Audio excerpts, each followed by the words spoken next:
my background, Iceland. I was a journalist for good many years. I'm a historian, but I was mainly involved in trade union work. I was the leader of the public service unions in Iceland for 20 years or so before I entered politics. Now, Iceland is a small country and there are very few of us. In fact, it is a tiny society. We are about 330,000, although we never think of ourselves as being tiny. I think we are never quite sure if we are 350,000 or 350 millions, and that's probably part of our problem. Now, even if we are small, we managed to build a strong welfare society in Iceland based on full employment for most of the time and social cohesion, and this is a key word. From the Second World War, unemployment in Iceland was seldom more than 1 or 2%, with few exceptions. In the late 60s, when we lost herring, then we had temporary unemployment, and then in the early 90s, but not real unemployment till after the economic crash, which occurred in Iceland in 2008, and this is what I'm going to tell you a little bit about. Now, the world may be governed by interests, but ideas also play a big part. And we had our share of the wave of neoliberalism that swept Europe and America in the late, or from the late 1970s till the 90s, and till this day, in fact.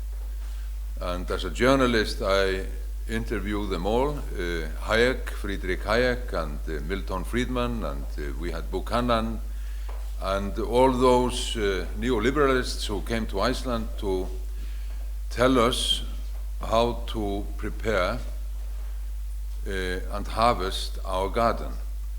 Now, we had the harvest on our menu first and then on our tables, and the harvest was very much the same in Iceland as elsewhere: deregulation and privatization, which had all kinds of wrappings, PFIs, public-private partnership, outsourcing, but the content was always the same: marketization, emphasis on marketization.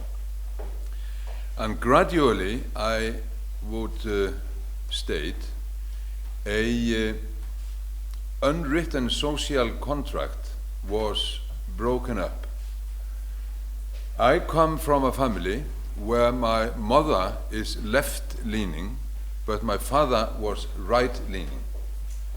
I myself stand furthest to the left in Icelandic politics. I was, or have, however, been saying very much the same things as my right-leaning father was saying in the 1950s and 1960s.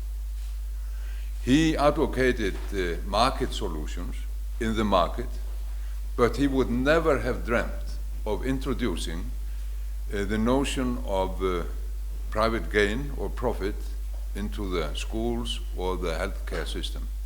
He was director of education in Reykjavik for a long time. But even if I say that the social contract was gradually being broken up or eroded, we still had a strong system or tradition of social dialogue in Iceland. We had a tripartite system of social discourse between government, trade unions, and business. This was still so when the banks crashed in 2008, and it was a real crash. The banks had been privatized. They had started to invest very heavily throughout the world, very much in Europe, but in many parts of the world. And they had long outgrown their social base. They were 11 times the size of our gross national product, 11 times when they crashed. And this came very suddenly. There had been predictions that there was something very, very wrong going on, but it came as a surprise nevertheless. And the British government helped along. They took down one of the Icelandic banks operating in Britain, Landsbanki, and because they had no recourse to law, they classified Iceland as a terrorist state.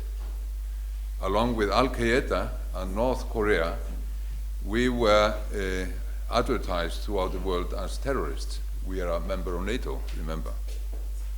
But this was done. And we had the whole international community against us. We got a visitor to Iceland. The IMF had representatives for 3 years in Iceland. And in fact, we had relatively good cooperation with them. But the way we got out of the crisis was manifold. Now, there was an emergency law which was immediately introduced, introducing immediate currency controls. And then there were created new banks, and deposits from the old banks were transferred to them. And everything was done to try to shield the real economy from the fallen economy so that we would not socialize all our debts. This did not mean we didn't have to do something drastic, because all economic entities were, of course, greatly reduced. Revenues of state, revenues of municipalities, of business, and of ordinary people. Because one of the things that happened in the aftermath of the fall of the banks, 9/10 of the banking system fell, was that the crown, our currency, was devalued 50%. 50%. This meant that the buying power of the entire nation was reduced. Now, having a small currency is a blessing and a curse. The curse, of course, was that we were easy prey to speculators on the currency markets. But the blessing was that when we went through this crisis, we reduced buying power of all, everybody. There is another way of doing it, that is with heavy or great unemployment. That reduces the buying power of some, not of all. And this, of course, meant that the cost of Icelandic labor was greatly reduced, which helped us again on the international market selling our products. Unemployment, nevertheless, went up to 10% when it was worse. It's now 3.8%, and things are getting gradually better.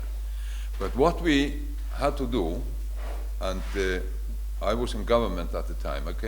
We came into power in 2009, and we were thrown out at the end of 2013. And sorry, that's right. Yes, and we lowered taxes on low-income groups. We hired taxes on high-income groups, but we also cut down. We cut operating costs in the state 23%.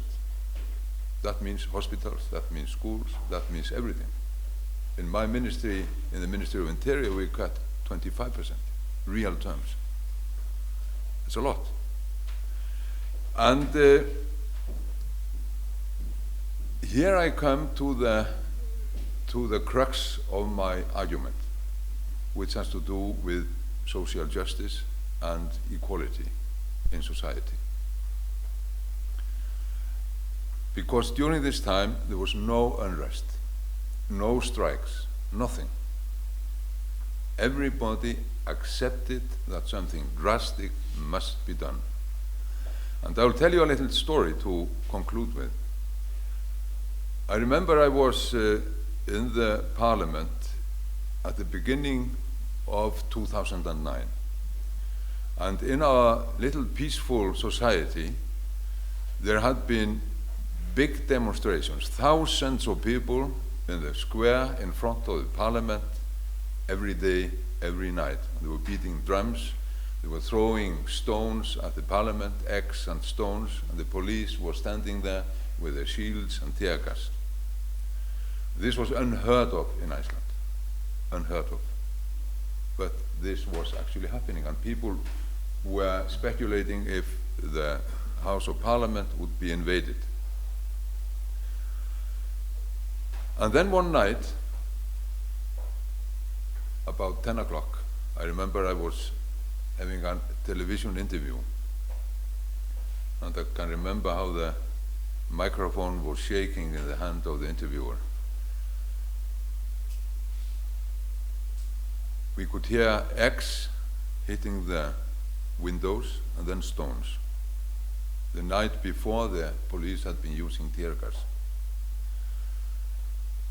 And after the interview, we went to the window, and there was a policeman standing by me, and we looked out, and we saw the police ready, and the stones were getting bigger, very aggressive crowds. And then suddenly, a group of people took themselves from the crowd and formed a human wall of defense in front of the police to defend them and to defend Parliament. And then the policeman put his arm around my shoulder, and he said, "Thank God, we are back home. We are back home in Iceland." This is how we got out of the crisis. And we have a saying in Iceland that if you get into rough seas, what you do is you take to the oars together, all together. But there is a precondition. You must be on the same boat. You must be on the same boat. And this was our mission in government. We were to equalize society, make it more just, get people on the same boat. And I think that was the reason we are now gradually getting out of the crisis. So I think when we talk about business and how to succeed in business, we must never forget the social dimension, social justice. Thank you very much.